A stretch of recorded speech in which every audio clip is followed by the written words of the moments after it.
dragon power, dragon teeth, dragon tail, burning dragon fire, real live wire, American dragon.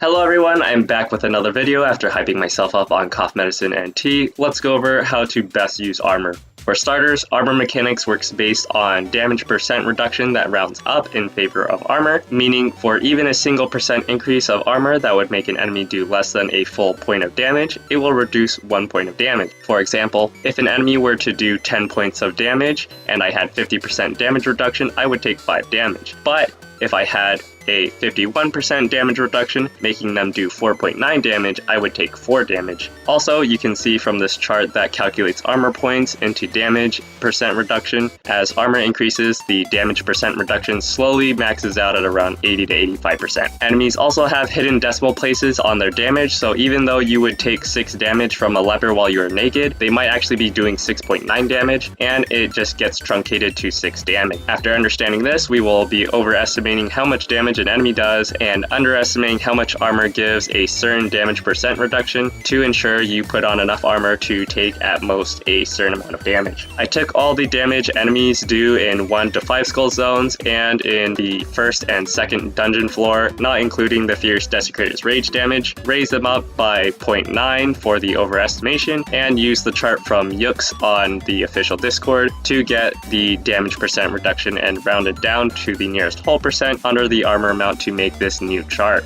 Here you can see the list I've created. I've split them by the most common enemies you find in zones and the armor you use against them. For 3 skull areas, I like to run around with the 120 armor set that has a tier 1 hat and gloves and tier 2 shirt and pants, while carrying the 230 armor set that has tier 2 hat, gloves, and pants, and a tier 4 shirt for that extra pocket and protection against the heavy damage that Damned Knights and Damned Templars do.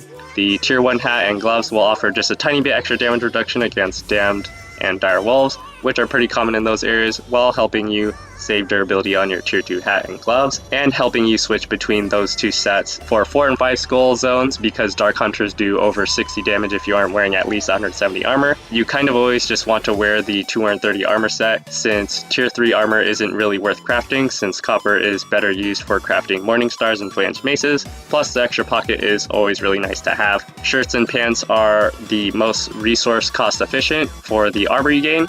So if you still want better armor, but don't want to spend too much extra, I would just switch out the tier 2 pants for either tier 3 or tier 4, and would really only do this when fighting Damned Templars, Inquisitors, Forsaken, and Desecrators. Lastly, higher tier armor has more durability than lower tier armor, so even though it's more expensive to build, it's actually better to build a higher tier shirt and pants rather than a full set of armor that is of a lower tier. That's all for this video. I hope it helps. As a reminder, because of FTC, COPPA, and YouTube policy changes that will remove a lot of communication between you and me, I will be slowly moving my channel over to my new Facebook page. Another good way to stay up to date with my videos and building up our community is by joining my Discord server. Links for both of those will be in the description, so make sure to check those out. Special thanks to Yooks for making the calculation graph and Savage Bork for the enemy damage and location info. Thank you all for watching. Remember, I will always love you.